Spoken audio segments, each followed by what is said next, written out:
欢迎来到新兴消息频道，请订阅频道，所以大家不要错过当天最热门的新闻。我们今天的时事通讯包括以下内容：谭松韵处境真尴尬，演技在线却缺爆款，她还能翻身吗？在当今娱乐圈日新月异、花无百日红的大背景下，一位演员的演艺生涯仿佛坐着过山车一般，稍有疏忽就可能从顶流跌入沉寂，稍有契机又能迅速回春。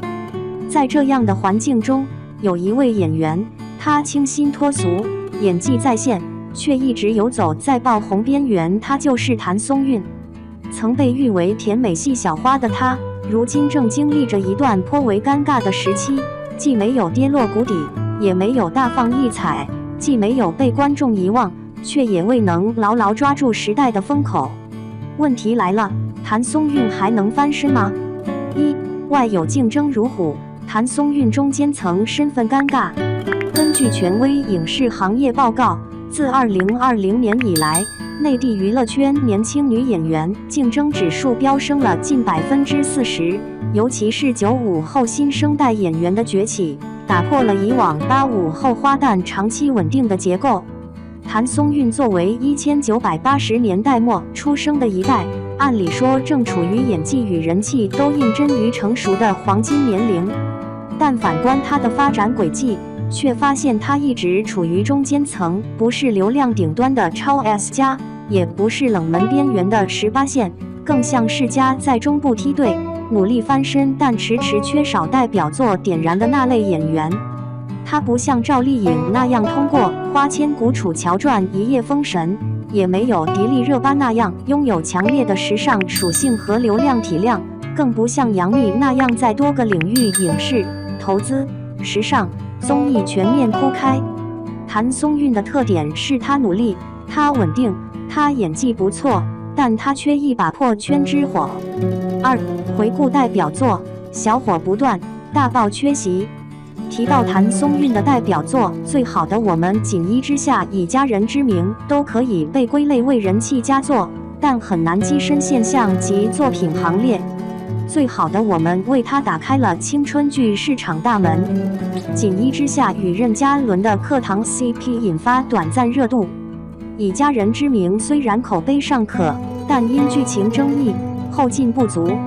这些作品虽然曾在一段时间内刷屏，但它始终缺少一个能与盛明兰或花千骨抗衡的角色。李沁凭《知否知否》应是绿肥红瘦的盛明兰实现口碑逆袭，赵丽颖更是靠《花千骨》站稳收视女王宝座。而谭松韵呢，似乎还在等那部真正能改变她命运的大女主剧。三，角色类型单一，突破难度显著。从角色类型来看，谭松韵长期扮演的多为元气少女、清新邻家女、职场小白等温和人设。这一类角色虽然贴近生活，容易拉近观众距离，但也极易陷入千人一面、记不住的审美疲劳，观众越来越挑剔。数据显示，2024年起，大众更偏好情绪张力强、人物成长线丰富的角色，例如热门剧《繁花》中马伊琍的商战女强人形象，《狂飙》中的高叶靠眼神杀圈粉无数，甚至于一些大女主爽剧中的女性反派也因鲜明特质走红。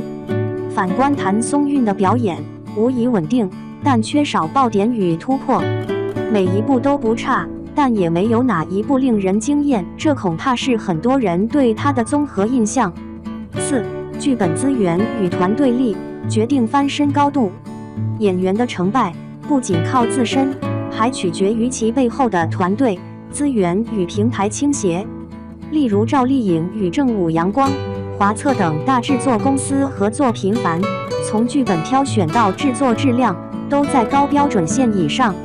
而谭松韵虽然也合作过如《请叫我总监》等正剧资源，但整体来看，她的剧本挑选偏保守，缺乏冒险精神。她极少挑战反派角色，也尚未尝试黑暗系、情绪极端的大女主成长线。业内人士评论，谭松韵是一个稳得住的演员，但稳的背后缺少了锋芒。这不仅仅是她的问题，更是很多中腰部女演员共同的困境。资源竞争不过顶流，演技碾压不了老戏骨，风格又不够激进，只能在安全区内徘徊。5. 演技在线，却需标签化突围。其实，谭松韵的演技一直在线。她在《以家人之名》中演绎亲情脉络十分细腻，在《请叫我总监》中的职场成长线也拿捏得体。但问题在于，这些表演很难成为一种标签。在当今碎片化传播的社交媒体时代，演员必须打造自己的标签化形象，才能让观众产生深刻印象。例如，杨紫的哭戏担当，杨幂的霸气御姐，刘诗诗的古典仙气，赵丽颖的倔强逆袭，迪丽热巴的抑郁冷艳。而谭松韵呢？她既没有极致的柔美，也没有极端的霸气，处在一个温温吞吞的中间地带，反而让观众难以定义她可爱但不够疯，演技好但不够狠。6. 市场趋势，女性角色逐渐立体化，是转机也是挑战。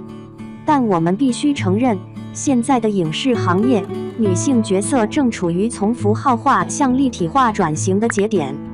越来越多的剧本开始书写女性的内心挣扎、职场困境、人生选择，而非仅仅围绕爱情展开。这其实是谭松韵的大机会，只要她能选对剧本，配合自身扎实的情绪控制力，就有可能在大女主浪潮中脱颖而出。她需要的或许只是一部我的前半生式的现实主义大女主剧，一部30而已式的话题爆款，甚至是一部能让她扮丑、崩溃、挣扎的心理题材剧集。7. 谭松韵能否逆袭？关键看3点： 1. 是否愿意放下安全感角色，挑战高难度形象？真正的翻身仗，从来不是靠稳扎稳打，而是敢于冒险。2. 是否有一支足够强的团队操盘剧本与宣传？如今一部剧的成功不仅靠演技，更靠运营。从立项、拍摄到播出后的话题发酵，背后都有系统支撑。3. 是否能借助综艺、电影等渠道提升多维曝光？例如杨紫通过《萌探探探案》打开综艺市场，赵丽颖则在电影《中餐厅》表现亲民一面，都是形象拓宽的手段。8. 观众与行业，谁该为爆款男买单？其实，谭松韵的尴尬不仅是个体困局，更是一个时代、一个行业的现状缩影。当观众的审美越来越复杂，当行业资源向流量头部倾斜，很多真正努力、有演技的演员被困于中间带，进退两难。而社会对女演员的要求也远比男演员苛刻，年龄焦虑、外貌焦虑、角色稀缺、标签单一，这些隐性压力都是导致爆款难出的根源。9. 未来可期，也许她的高光正在来临。尽管眼下略显低迷，但从职业生涯角度来看，谭松韵正处于积蓄力量的深蹲阶段。她已经不是演技出城的新人，而是有自己节奏和风格的成熟演员。